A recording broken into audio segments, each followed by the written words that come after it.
Hey guys, it's Tyler from Peregrine, and we're back with another episode of Thank God It's Happy Hour. This week, we're returning to the world of beer and beer cocktails, and making some cocktails right in the can that are perfect for the summer months ahead. So let's get into it.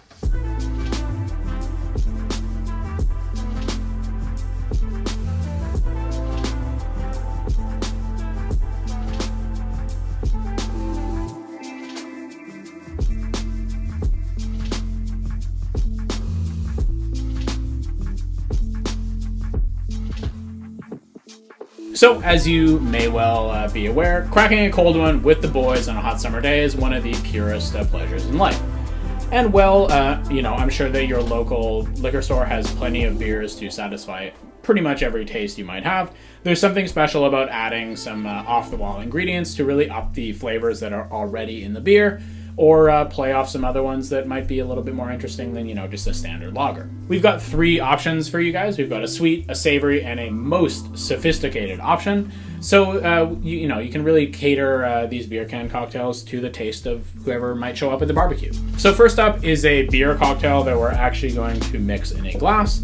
It's called Tribute to Mermaids. It was created by a US bartender named Tony Maloney. Tony Malone! That's his name. And incorporates Saison beer.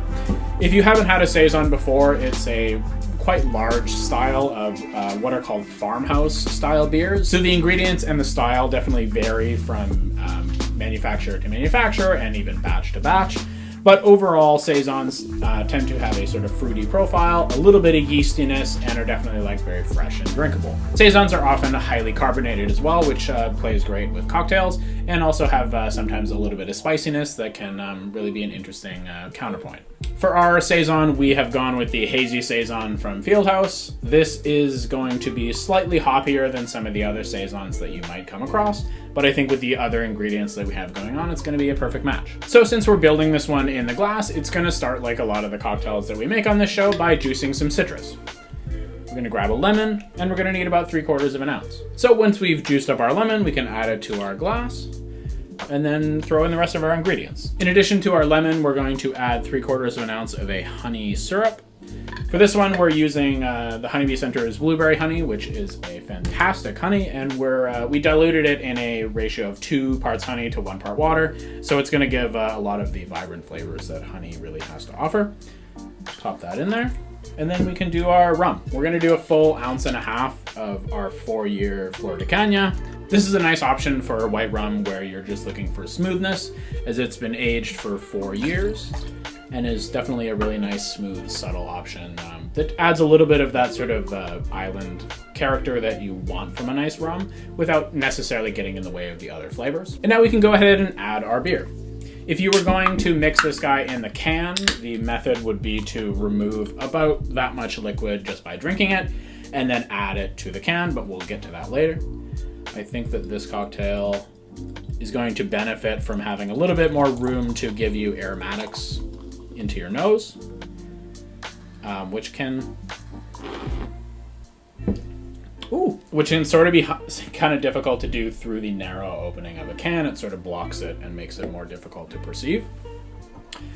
And if you're not satisfied with the mixing, just give it a quick little mix. And once we've gone ahead and topped up with our beer, we can grab our Peychaud's bitters.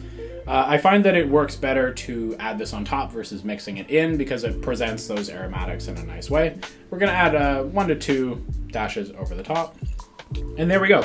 The little sneak peeks I've just had now are sort of telling me that this is certainly a winner. So there you go. A beer cocktail called Tribute to Mermaids. Let's give it a taste.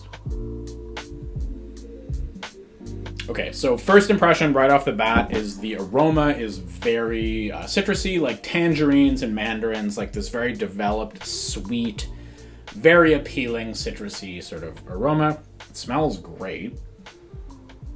Get a little bit of the beer, but really it's quite balanced.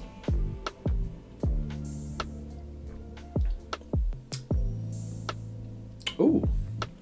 Okay, so this one, beer cocktails can be a little bit, not challenging, but maybe unexpected is a good term, because if you've had cocktails with a sparkling component before, it's usually champagne. The French 75 is a very classic example of that. But generally, champagne is carbonated at a very high level as compared to beer, like 3 or 4 times as much carbonation is applied to champagne. So with beer cocktails, you get a little bit of that sort of aromatic accentuation that you get from the bubbles, but without the mouthfeel. So it's sort of an interesting experience. Yeah, so right off the bat, you get that citrusy thing I was talking about. Actually, the rum and the honey sort of come together to create the sort of note that comes after that. But again, you're really, I think, very in a nice way and creatively accentuating a lot of the flavors that you already get out of a saison. So you have, that beery sort of fruitiness, you have a little bit of spice, it's slightly bitter. This one has sort of a hoppy component as well, which I think mixes with this just fine. Like, I don't necessarily think you have to avoid hoppy beers to make this sort of thing work. Super refreshing. You could drink several of these without even noticing, and the fact that we're hiding an ounce and a half of rum in there, it's a little bit of a dangerous proposition. This is very drinkable sort of drink. The bitters in this one really offer an interesting counterpoint to the rest of the drink, because I feel all of the other components that we've added, the rum, the honey, the lemon, everything really integrates very nicely with the beer. But then the Peychaud sort of offers this interesting counterpoint that isn't like clashing or making things weird or doing anything bizarre, but accentuates the flavors that we've already developed with the other ingredients in a really like nice way, and in a dynamic way as well. As you drink it, you sort of get different impressions with each sip, so it keeps it interesting. I feel like sometimes beer cocktails, when you're drinking like 16 ounces or more of a cocktail, it can kind of get boring by the end, especially as it sort of warms up. But by adding bitters and adding these sort of more volatile flavors, you really get a little bit more dynamic kind of evolution over time, instead of just getting progressively worse as it warms up. Yeah, it's great. If I was to offer any sort of just general guidelines for mixing these sort of drinks, make sure your beer is super, super cold, or chill your other ingredients beforehand, because as it warms up, I find with these sort of things, the flavors kind of like break down and get kind of weird. So there we go. There's our first of our 3 beer cocktails. Again, this is really the sweeter of the 3 options that we're going to do. So if you like sweeter cocktails, or if you like sweeter beer, that's a great option.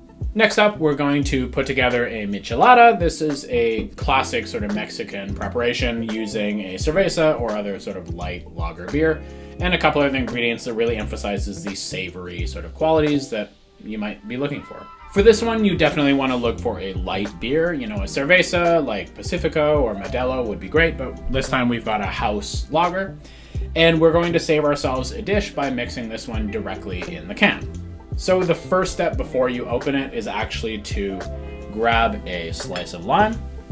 You're going to want to rinse the top of your beer can just to make sure it's nice and clean, and then sort of rim the edge that you're going to be drinking from. It doesn't really make sense to rim the whole thing, because you sort of can only drink off one side. And then once you've rimmed it, you can add a little bit of tahini seasoning. So tahini is a nice mix. It's going to give us the saltiness that I think really works well with lime, as well as a couple different pepper and other savory flavors that are going to work really well with everything else we have going on. And then once we've rimmed our beer can, we can open it up. And since we're making it inside, we obviously have to make room. So we'll drink off about 4 ounces of beer.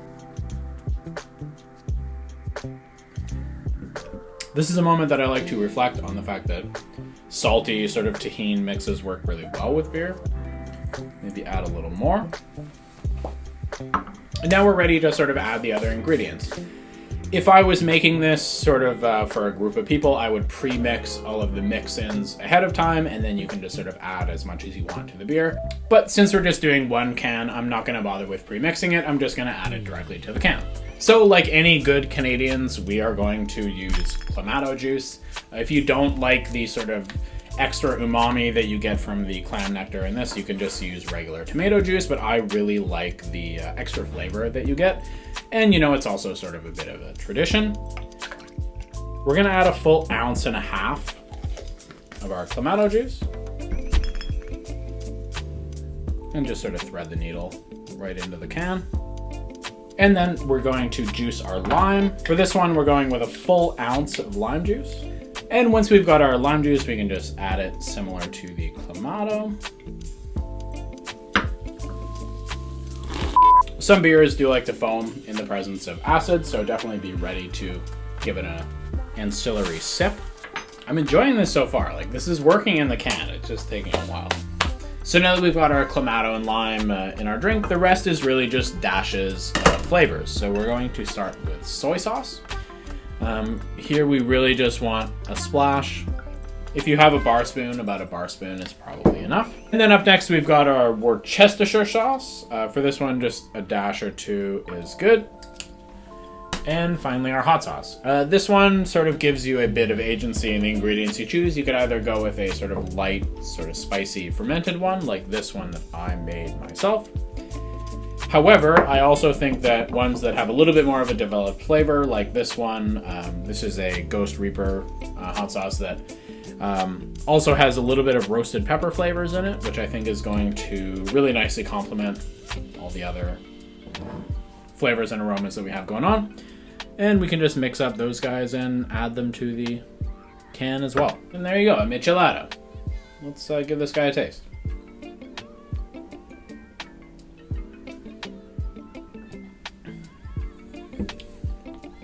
Yes, so if you have had Caesars or Bloody Marys before, the initial flavor is going to be very familiar. That combination of sort of the tartness of citrus as well as the sort of tomato flavors that you get from either a Bloody Mary or a Caesar. But I would also say that you definitely taste the tahini, you definitely get the hot sauce, which adds a nice little sort of burn towards the end.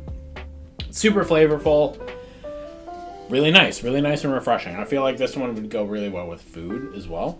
I mean, the Michelada is certainly a classic beer cocktail, so it's pretty tough to go wrong with this one. So the final beer can cocktail we're going to make in a glass as well. This one you could definitely do either way, but we'll garnish it with lemon at the end, and the glass certainly makes that a little bit easier. For this one, we are going to use an IPA and the Amaro Chiaro from Woods Distillery. The original recipe for this sort of beer cocktail includes Campari as the Amaro of choice, but for this one, we're going to swap it out with the Amaro Chiaro from Woods Distillery. I feel like the bitterness and some of the herbal sort of cucumbery flavors are really going to work well with the flavors of our beer. For IPA for this one, we are going to go with the Champagne Showers from North Point Brewing. It's going to be a nice, light, effervescent sort of beer that's going to work well with the sort of bright herbal flavors that Amaro Chiaro sort of gives. So we'll just add that guy to our Amaro.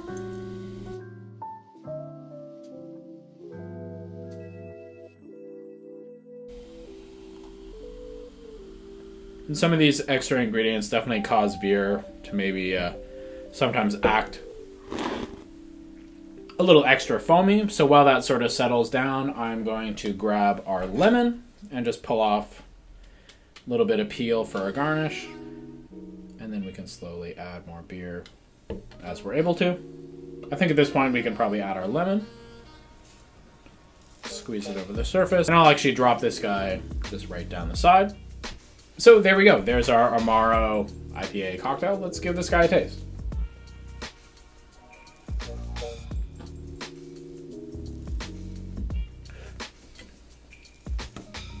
It was nice. This sort of combination actually brings out the sweetness I feel in both of these ingredients. I feel like your average IPA actually has a lot of sort of residual sweetness that's coming in that is sort of not hidden, but serves as a sort of support for the hoppiness, which when you pair it with something that's super herbal and bitter like this, sort of gets tamed down a little bit. So I think you're really able to explore the more herbal flavors without necessarily being stopped by the bitterness.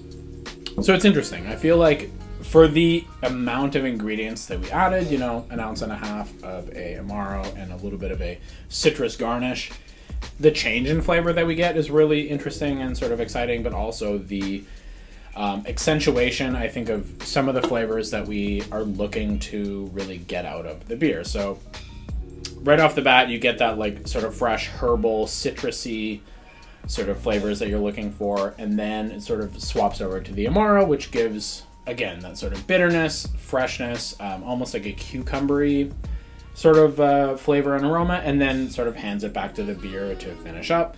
So you get that sort of pleasant yeastiness, you get a little bit of the hop bitterness, and then also the sort of full beery, sort of sweet malty flavors sort of carry this thing out. But really the flavors that I think stand out are the lemon.